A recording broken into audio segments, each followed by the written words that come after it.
Հավատքի բանկի գրքույկը Չարլզ Սպերջեն, օր օգոստոսի 3։ Բայց քահանայի փողով գնված անձը եւ նրա տանը ծնվածը կարող են ուտել նրանից, նրանք կարող են ուտել նրա կերակուրից։ Ղևտացիս 22-րդ գլուխ 11-րդ խոսք։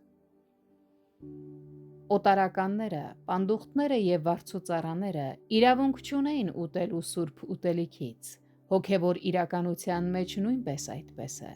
սակայն երկու խումբ մարդիկ ազատ մուտք ունեին դեպի սուրբ սեղանը, նրանք ովքեր գնվել էին քահանայի փողով եւ նրանք ովքեր ծնվել էին քահանայի տանը։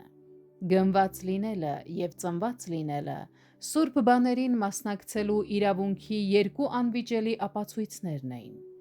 Մեր մեծ քահանայապետը թանկ գնով գնել է բոլոր նրանց, ովքեր իրենց վստահությունը դնում են նրա վրա։ Նրանք լիովին նրա սեփականությունն են, ամբողջովին Տիրոջը պատկանող, ոչ թե իրենց սեփական արժանինքների պատճառով, այլ իրենց Տիրոջ համար նրանք ընդունվում են այն նույն արտոնություններին, որոնցից հենց ինքն է վայելում, եւ նրանք պիտի ուտեն նրա հացից։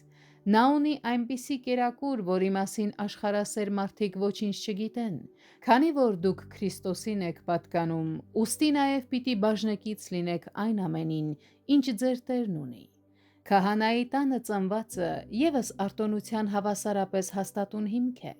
Եթե ծնվել ենք քահանայի տանը, ապա մեր տեղն ունենք ընտանիքի մյուս անդամների հետ։